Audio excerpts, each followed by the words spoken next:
Bismillahirrahmanirrahim. Assalamualaikum warahmatullahi wabarakatuh. Nama saya Alvina Sinta Azhara dengan NIM 12320804041. Kali ini saya akan mempresentasikan hasil uji coba produk untuk tugas UAS dari mata kuliah Kimia Organik Bahan Alam. Di sini saya membuat produk berupa pasta gigi berbasis whey kefir dan juga serbuk cangkang telur dengan mengusung tema formulasi pasta gigi berbasis whey kefir dan serbuk cangkang telur. Selanjutnya, penelitian ini dilatar belakangi oleh adanya masalah karies gigi, di mana karies gigi sendiri masih menjadi masalah kesehatan gigi yang umum di masyarakat dan perlu penanganan yang tepat. Kemudian disinilah peran pasta gigi digunakan secara luas untuk menjaga kebersihan rongga mulut dan juga mencegah kerusakan gigi. Dan digunakan bahan alami sebagai alternatif karena bahan alami semakin banyak dikembangkan sebagai alternatif pengganti bahan sintetis dalam formulasi pasta gigi. Kemudian penambahan whey kefir dikarenakan whey kefir sendiri mengandung senyawa bioaktif hasil fermentasi yang berpotensi bermanfaat bagi kesehatan gigi. Kemudian ada pun cangkang telur di sini sebagai pengganti serbuk CaCO3 atau kalsium karbonat. Karena cangkang telur sendiri mengandung banyak kalsium karbonat yang berfungsi sebagai bahan abrasif alami dalam pasta gigi. Kemudian adapun nanti akan dijelaskan alur penelitian berupa formulasi dengan whey kefir dan juga pasta gigi dan juga cangkang telur, serbuk cangkang telur. Untuk tujuan penelitian ini sendiri adalah memformulasikan pasta gigi berbasis whey kefir dan serbuk cangkang telur serta mengevaluasi karakteristik fisiknya. Untuk parameter yang diujinya berupa organoleptik, yaitu dari segi warna, aroma, dan tekstur, kemudian homogenitas dengan distribusi bahan merata tanpa adanya gumpalan, kemudian pH dengan keasaman formula dalam rentang aman, dan juga daya sebar dengan kemampuan pasta yang menyebar secara merata dan stabilitas. Dan sudah diuji minimal konsistensinya selama penyimpanan 7 hari. Dan dari evaluasi kelima parameter ini diharapkan dapat memastikan pasta gigi yang diformulasikan itu aman, efektif, dan layak digunakan. Selanjutnya untuk formula penelitian di sini terdapat 4 formula, yaitu formula yang 0 itu tanpa penambahan whey kefir. Jadi di sini whey kefir itu sebagai parameter uji atau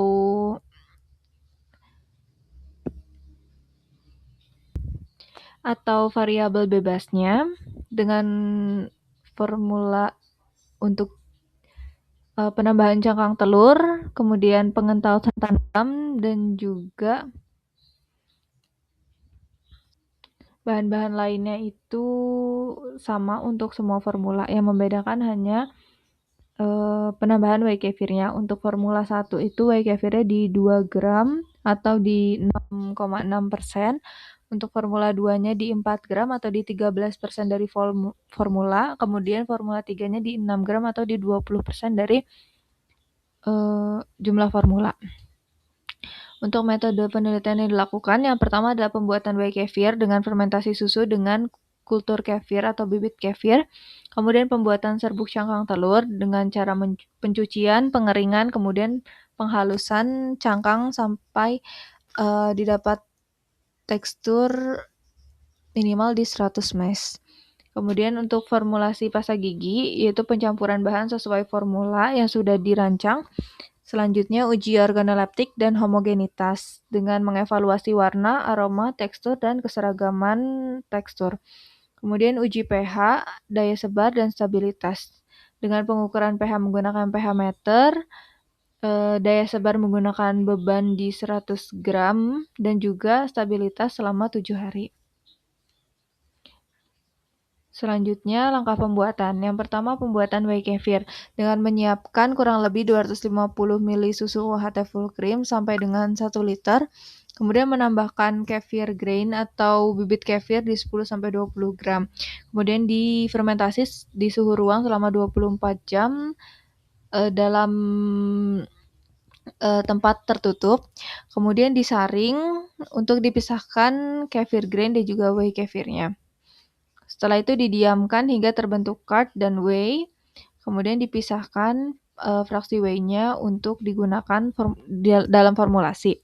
Selanjutnya formulasi pasta gigi dengan menyiapkan semua alat dan bahan yang dibutuhkan. Setelah itu menimbang bahan-bahan yang dibutuhkan seperti serbuk cangkang telur di 9 gram, pengental santan gam di 0,8 gram, gliserin di 5 gram, natrium sakarin di 0,05 gram untuk tambahan pemanis. Kemudian whey kefir sesuai formula 0 sampai dengan 6 mili. Kemudian untuk menyiapkan peppermint oil dan juga aquades. Selanjutnya pembuatan pasta gigi. Dan yang pertama mencampurkan santan gam dengan aquades. Kemudian diaduk secara merata, setelah itu didiamkan kurang lebih 30 menit terlebih dahulu untuk memaksimalkan pengembangan dari pengental. Setelah itu ditambahkan gliserin dan diaduk hingga basisnya homogen. Setelah itu perlahan dimasukkan serbuk cangkang kulit telur sedikit demi sedikit. Setelah itu ditambahkan natrium sakarin dan juga whey kefir sesuai formula. Terakhir ditambahkan ekstrak peppermint oil sebagai basis aroma. Setelah itu terakhir diaduk hingga pastanya homogen dan disimpan ke dalam tub pasta gigi yang sudah disterilkan dengan air panas. Setelah itu didapat hasil organoleptik.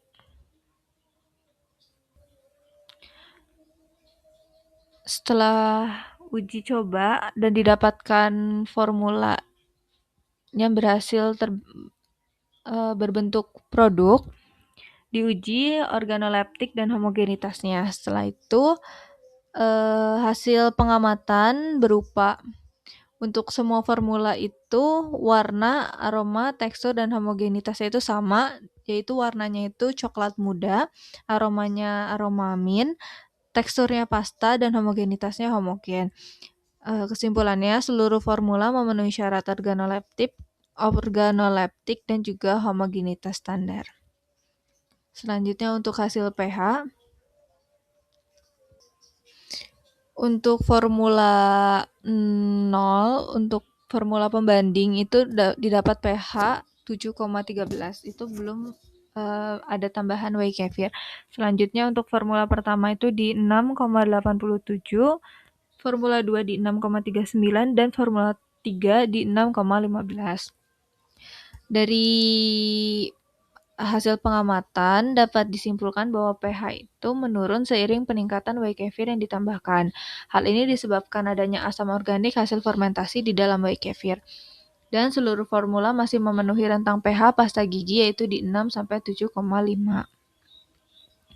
Selanjutnya hasil daya sebar dan stabilitas. Untuk formula pembanding itu daya sebarnya di 3,55, formula 1 di 3,50, formula 2 di 3,50, dan formula 3 di 3,55. Sedangkan untuk stabilitasnya setelah penyimpanan selama kurang lebih 7 hari didapat warna, aroma, tekstur itu tetap untuk semua formula dan pemisahan fasenya tidak ada. Dari sini dapat disimpulkan bahwa daya sebar seluruh formula itu berkisar di 3,50 sampai di 3,55 cm. Sedangkan untuk penambahan whey kefir itu tidak mempengaruhi daya sebar dan seluruh formula stabil selama 7 hari tanpa perubahan. Jadi whey kefir tidak mempengaruhi daya sebar dan stabilitas pasta gigi. Selanjutnya untuk kesimpulan dari formula yang terbaik yang didapat yaitu di whey kefir dengan konsentrasi tertinggi yaitu di formula 3 20% dengan nilai pH di 6,15 yaitu masih dalam rentang aman pasta gigi, dan untuk daya sebarnya di 3,55 cm yang artinya memenuhi standar. Untuk homogenitasnya itu di formula F3-nya homogen, tidak ada gumpalan ataupun partikel kasar. Untuk stabilitasnya, stabil selama 7 hari penyimpanan dari segi warna, aroma, dan tekstur yang tidak berubah. Terakhir, kesimpulan. Untuk formula yang berhasil yaitu pasta gigi, whey kefir, cangkang telur berhasil diformulasikan. Pengaruh dari whey kefir pada pH yaitu peningkatan whey kefir itu menurunkan pH secara bertahap. Dan parameter fisik itu terpenuhi dengan hasil pengamatan seluruh formula memenuhi parameter fisik evaluasi dan formula F3 paling eh, eh, prospektif karena F3 formula 3 memiliki konsentrasi whey kefir tertinggi dengan karakteristik fisik tetap memenuhi seluruh parameter evaluasi. Untuk daya sebar dan stabilitasnya, daya sebar dan stabilitas tidak mengalami perubahan. Oke, mungkin cukup sekian yang dapat saya sampaikan. Kurang lebihnya mohon maaf. Billahi taufiq wal hidayah. Wassalamualaikum warahmatullahi wabarakatuh.